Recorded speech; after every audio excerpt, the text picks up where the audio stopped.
Cap round 3 complete हुआ। बच्चे अभी भी बेटरमेंट करके राउंड 4 के लिए वेट कर रहे हैं। आज वैकेंट सीट्स रिलीज हो गई है, तो मैंने चेक किया, सरप्राइजिंगली सबसे ज्यादा वैकेंट सीट जो है वो सीओईपी में है। सिविल में तो 4 है, computer science and engineering 30 seats है, इलेक्ट्रिकल में और 13 है, देन ईएनटीसी में 23 है, पूरा मिला के 90 वैकेंट सीट्स है।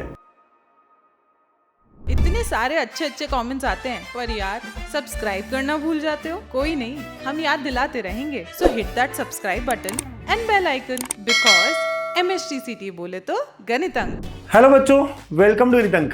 कैसे आप सब लोग? कैप राउंड 3 कंप्लीट हुआ। जिन्हें फ्रीज करना था, एडमिशन लेना था, वो भी हो गया। बहुत सारे लोग बेटरमेंट करके भी आगे गए।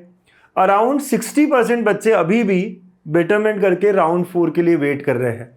अभी भी 60-70% बच्चे हैं जो रेस में है, बेटरमेंट करके कॉलेज को हाथ में लेकर आगे है, राइट। अब इस दौरान आज वैकेंट सीट्स आती है कैप राउंड 4 की। यहाँ दिया हुआ था display of provisional vacant seats for round 4। आज की डेट थी 26 तारीख और वैकेंट सीट्स रिलीज हो गई है। जब रिलीज हो गई तो मैंने चेक किया कि यार कहाँ कौन कौन से कॉलेजेस में क्या क्या हुआ है। एंड सरप्राइजिंगली सबसे ज़्यादा वैकेंट सीट जो है वो सीओईपी में है। क्या कहते हो बच्चों, कितनी वैकेंट सीट्स है? इफ यू कैलकुलेट, आप अगर चालू करो तो सिविल में तो 4 है, computer science and engineering 30 seats है, 30 + 4 34 हो गया, ठीक है। अब अगेन इलेक्ट्रिकल में और 13 है, 47 हो गया। देन ईएनटीसी में 23 है, 50-70 हो गया, ठीक है, पूरा addition. Then again next instrumentation में 3 है, 73 हो गया, ठीक है। अगेन नेक्स्ट मैकेनिकल में 4 है, 77 हो गया, राइट। आप देखो मैन्युफैक्चरिंग में 3 है तो 80 हो गया। तो आप देखो कि ना सारे, और देखो मेटलर्जी में और 3 है और एआईएमएल में 7 है, तो पूरा मिला के 90 वैकेंट सीट्स है। 90 वैकेंट सीट्स है, राइट। इतनी वैकेंट सीट्स क्यों हो रही होगी, बड़ा सा सवाल है ये। आपको क्या लगता है? सीओईपी जैसे कॉलेज में 90, अगर ऑन द अदर हैंड अगर आप कोई और कॉलेज देखो, मैंने यहाँ पे वालचंद सांगली निकाल के रखा है, वालचंद सांगली आप देखो, विजेटीआई भी आप देखो क्या नंबर मिलता है। चलो लेट्स काउंट। तो वालचंद सांगली ये तो 0 ही है सर। 0 का मतलब ये नहीं कि सबने एडमिशन ले लिया, बेटरमेंट करके पकड़ के रखे हुए हैं, राइट। तो ये 0 है यहाँ पर। Then again robotics and automation 0 देखने के बाद जो बच्चे वालचंद सांगली को एम कर रहे हैं डर जाएंगे ना कि सर हमारा क्या होगा, हमें मिलेगा कि नहीं मिलेगा। बात तो बराबर है आपकी, सोचना तो सही है। ये 5, तो यहाँ पे कंप्यूटर साइंस इंजीनियरिंग 5 है सर। अगेन ये वाला एक 0, ये एक 2 बार कंप्यूटर साइंस पता है आपको, एडेड अनएडेड, तो अभी तक 5 हुआ। अगेन आप देखो यहाँ 0 आया था, यहाँ पे भी 0 आया है। यहाँ पे 4 सीट्स है इलेक्ट्रिकल की, तो पूरा मिला के अभी तक 9 हुआ है। यहाँ पे 2, तो यहाँ 11 हुआ है। अगेन कुछ नहीं है सर, एक और है सर 12, तो पूरा मिला के सिर्फ 12 सीट्स अभी वैकेंट है, सिर्फ 12। जबकि सीओईपी और बेटर कॉलेज, सबका ड्रीम कॉलेज, वहाँ 90 है और यहाँ 12 है, राइट। क्या बात हो रही है सर। अगर आप चाहो तो और कॉलेजेस विजेटीआई भी देख सकते हो, विजेटीआई में भी सिर्फ 25 सीट्स है। अगर आप देखते हो, सारा कैलकुलेट करते हो जैसे मैंने करा है, राइट, तो यू कैन सी कि यार यहाँ पे 25 सीट्स है, ठीक है। तो पॉइंट ये है कि ऐसा कैसे हो रहा है सर, क्यों हो रहा है सर। चलिए इसका लॉजिकल एक्सप्लेनेशन मैं देता हूं। सीओईपी में 90, विजेटीआई में 25, वालचंद सांगली में 12, इतना कम। अगर आप और भी, मैंने वीआईटी का भी कैलकुलेट किया, 50 के आसपास है, 50-55 के आसपास है, 4000 के आसपास नंबर एडमिशन और सिर्फ 50 के आसपास। अगर आप पीसीसीओई में देखोगे वहां पे भी कम है, अगर आप डीजे सांग में देखोगे वहां पे भी नंबर कम है, खाड़ोमल में देखोगे नंबर बहुत कम है। तो हर जगह जो भी टॉप कॉलेजेस है नंबर बहुत कम है, सीओईपी में सबसे ज्यादा है। इसका कारण क्या हो सकता है? तो इसका कारण बहुत सिंपल है कि महाराष्ट्र के कोई भी बच्चे हो, उनका ड्रीम कॉलेज सीओईपी होता है। सबको पुणे की तरफ देखना होता है as compare to VJTI. VJTI mostly वो बच्चे प्रिफर करते हैं जो मुंबई की तरफ जाना चाहते हैं या वो मुंबई के ही है, राइट। लेकिन पूरे महाराष्ट्र का क्राउड पहला प्रेफरेंस हमेशा पुणे को देता है और पुणे को सीओईपी की तरफ देखते हैं। तो सबका पहला प्रेफरेंस सीओईपी होता है, चाहे सीओईपी सीएस हो, चाहे सीओईपी ईएनटीसी हो, एआईएमएल हो। और अगर ये टॉप 3 में है या टॉप 6 में है तो ये ऑटो फ्रीज होने हैं, बिल्कुल। अब ये सोचो, एक बच्चा है, अज्यूम करो नाम रोहित है उसका, तो रोहित के 99.6 परसेंटाइल है सीओईपी के, मतलब एमएचटीसीईटी में। उसके 99.2 परसेंटाइल है जेई मेंस में। अब उसने जेई के थ्रू भी अप्लाई किया है, या उसने और वेल्लोर में अप्लाई किया है, मणिपाल में अप्लाई किया है, और बहुत सारी जगह पे अप्लाई किया, बिट्स में अप्लाई किया है, कई जगहों पे अप्लाई किया है, और साथ साथ में उसने सीईटी पे भी अप्लाई किया है, हमारे एमएचटीसीईटी के थ्रू जो कैप राउंड्स है। अब बताओ इसको यहाँ क्या लगना है? तो यहाँ पे उसको लगा, आपको समझ में आ रहा होगा कि कंप्यूटर साइंस, और इधर मैं एनआईटीज में भी अप्लाई किया है, हर जगह अप्लाई किया। अब एनआईटी में भी कुछ कुछ मिलते जा रहा है। अब वो सोच रहा है कि क्या करना है। उसने अगर एडवांस क्लियर हुई तो आईआईटी में भी कुछ मिल रहा है उसको, तो वो पूरे टाइम सोच रहा है क्या करना है, क्या करना है, क्या करना है। और मोस्टली ये बच्चे जो है महाराष्ट्र के कॉलेजेस से ज़्यादा खुश नहीं होते, राइट। पिछले 15-16 साल से पढ़ा रहा हूँ, यही देखते आ रहा हूँ, और सही बात भी है। They have aspired for NITs, IITs, tag मिलेगा, कुछ मिलेगा, तो वो बच्चे आईआईटी की तरफ चले जाते हैं, एनआईटीज की तरफ जाते हैं, बिट्स पिलानी की तरफ जाते हैं, राइट, या वेल्लोर की तरफ जाते हैं, अलग अलग जगहों पे जाने की कोशिश करते हैं, और यहाँ पे सीओईपी की सीट छूट जाती है, छोड़ देते हैं। इसलिए ज़्यादा वैकेंट दिख रहा है, इसलिए ज़्यादा वैकेंट सीओईपी में दिख रहा है।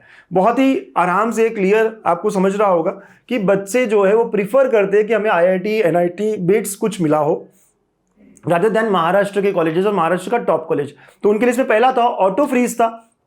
अब उनके पास चांस भी नहीं है कि वो अगले राउंड में जाए, तो यहाँ पे खत्म हो गया, तो वो वैकेंट बन गई सीट।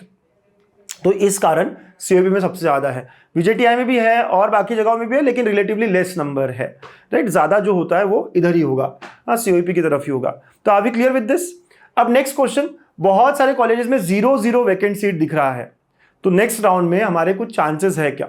वैसे तो आपको थोड़ा अंदाजा आ गया होगा कि राउंड 1, राउंड 2, राउंड 3 बहुत कम लोगों का बेटरमेंट हुआ है, तो फोर्थ राउंड में भी, क्योंकि सब लोग बैठे हैं बेटरमेंट को लेकर, फोर्थ राउंड में भी हो सकता है वही कॉलेज आपको फिर से अलॉट हो, या एक हाथ कुछ ऊपर नीचे हो, 5-10% बच्चों का ही इंक्रीज डिक्रीज ऊपर नीचे हो, राइट। तो let's be clear with it, जो मिला है अगर वही फिर से आया तो वो अब ऑटो फ्रीज होने वाला है राउंड 4 में, राइट। वहीं पे जाके आपको एडमिशन लेनी पड़ेगी, ठीक है।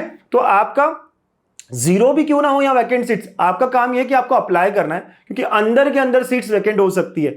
ऐसा हो सकता है कि 30 सीट्स अभी खाली है सीओईपी में, तो वो वालचंद वाले बच्चे को मिल जाए, तो वालचंद में अपने आप एक सीट और बढ़ जाएगी, राइट। ऐसा हो सकता है। कैटेगरी वाले बच्चे सोचते हैं सर हमारा होगा कि सीट खाली, बिल्कुल। अगर एक हाथ बच्चा ऊपर चला गया, कैटेगरी की सीट स्लिप हो गई, तो यहाँ पे अपने आप अंदर फ्लोट हो जाएगा, अपने आप अंदर जो है वैकेंसी क्रिएट हो जाएगी।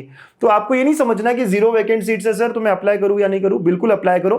अब जो कॉलेजेस आपको लगता है कि चाहिए, बस वही कॉलेजेस अपनी लिस्ट में रखो, बाकी कॉलेजेस की लिस्ट को आप छोटा मोटा सब कर सकते हो, ठीक है। सेम भी रख सकते हो, ये आपकी इच्छा है, बट ऊपर के कॉलेजेस जो चाहिए है वही होने चाहिए लिस्ट में, ठीक है। तो ये इंपॉर्टेंट है। अच्छा, एक और चीज होती है, स्पॉट में क्या होगा सर, स्पॉट में वैकेंसी कैसे क्रिएट होगी सर? अभी 0 दिखा रहा है।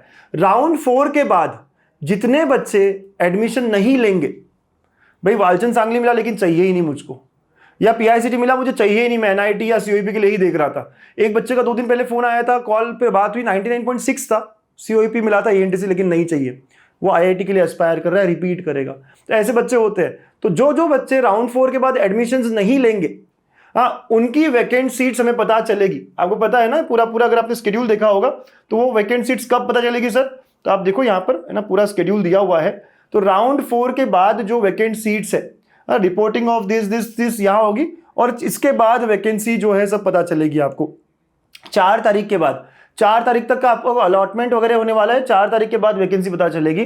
तो वो जो वैकेंसी है उससे पता चलेगा कि कहाँ हमारे स्पॉट में कितने वैकेंट सीट्स है और कितना हमारा चांस बनता है, राइट। तो मैं फिर कहूं, राउंड 4 के बाद जितने लोग एडमिशंस नहीं लेते, बेटरमेंट अब करने का मौका ही नहीं है ना, तो उसके बाद वैकेंसी क्रिएट होगी। ऐसा नहीं कि अभी 0 दिख रहा है तो बाद में, भाई बाद में जो एडमिशन नहीं लेगा, अभी तो बेटरमेंट लेकर बैठे हैं ना सारे, तो उसके बाद स्पॉट में कितने सीट्स अवेलेबल है कितने नहीं है वो पता चलेगा। और जो कि आगे आपको पता है स्पॉट या अगेंस्ट कैप जो हर कॉलेजेस के थ्रू होगा, वो फीलिंग होगी, राइट, जो कि 6 से 13 के बीच में है। तो आर वी क्लियर?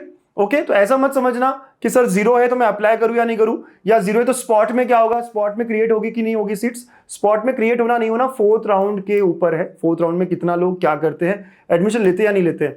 एडमिशन लेना चाहिए एक कैप राउंड के थ्रू, और ये सेफ साइड हो जाता है, फिर अगले आप एडमिशंस करा सकते हो, स्पॉट, आईएलएस, ए कैप, जितने आपके पास और तरीके हैं, ठीक है। ये बहुत इंपॉर्टेंट बात है। और एक और बहुत खास बात बच्चों, अब यार हम लोग जा रहे हैं ऑलमोस्ट इंजीनियरिंग की तरफ, अब बस कॉलेज शुरू ही होने वाले थोड़े दिनों में, तो इंजीनियरिंग मैथ्स हम पढ़ रहे हैं ऑलरेडी। बेसिक्स जो है यहाँ पर एकदम फ्री में इंजीनियर गणितंक इस चैनल पर चल रहा है, राइट। बेसिक्स अब और कितने दिन चलेगा सर? तो इस वीक हम कंटिन्यू करेंगे, और इसके बाद जो लाइव सेशंस है वो हम अब ऐप में कोर्स के अंदर लेंगे, ठीक है। तो कोर्स के अंदर आप सबको पता है कि यार कोर्सेज बहुत सारी यूनिवर्सिटीज के हैं, अब पुणे का M1 ऑलरेडी लॉन्च हो चुका है, ऑलरेडी एक यूनिट रिकॉर्डेड डाल दिया है, आप पहला यूनिट पढ़ सकते हो, हर यूनिवर्सिटी का पहला यूनिट डाल दिया है मैंने, आप पढ़ सकते हो। मुंबई का भी फर्स्ट यूनिट डाल दिया है कॉम्प्लेक्स नंबर के ऊपर, आप पढ़ सकते हो। नागपुर का भी, डी बाटू का भी, सबके फर्स्ट यूनिट डाले हैं, VIT का, शिवाजी का, अमरावती का, राइट, सबके फर्स्ट यूनिट डाले, आप पढ़ना शुरू कर सकते हो। और अगले हफ्ते अगेन कोर्स के अंदर लाइव मिलेंगे, राइट, बहुत सारे सेशंस करेंगे कंडक्ट और पढ़ाई शुरू करेंगे, राइट। तो अब थोड़ा ही दिन बचा है और अच्छे से तैयार होते हैं, कॉलेज में जाने से पहले प्रिपेयर्ड जाते हैं, ठीक है। तो लेट्स बी श्योर कि सारी चीजें हम कॉलेज स्टार्ट होने के पहले एटलीस्ट एक एक यूनिट हम कंप्लीट कर ले, ताकि कि जब हम जाए कॉलेज में तो वहाँ हमें समय मिलेगा आराम से कुछ थोड़ा सा अकोमोडेट होने का, नई जगह, नया खाना, नया रहना, नए फ्रेंड्स, उसमें माहौल में आने का, कि वहाँ पढ़ाई पे शायद ज़्यादा ध्यान ना हो, इन सारी चीज़ों पे ध्यान हम दे पाएंगे। तो उससे पहले ही, कॉलेज में जाने से पहले ही एक एक यूनिट, फर्स्ट यूनिट हमें करके जाना है, ठीक है। तो प्लीज़ आप ये सारे कोर्सेज देख सकते हो एंड डू सब्सक्राइब और यूट्यूब चैनल नया जो है इंजीनियर गणित अंक, राइट। तो यहाँ पे आपको इंजीनियरिंग से लेकर आपके सारे यूनिवर्सिटीज के लेकर बहुत सारी इंफॉर्मेशन मिलने वाली है, ठीक है। ऑल द वेरी बेस्ट, आगे की जर्नी, आगे के कॉलेज आपको अच्छे ही मिलेंगे, राइट। बाप्पा जो है, गणपति बाप्पा आपके साथ हमेशा रहेगा, right. Bye bye, take care.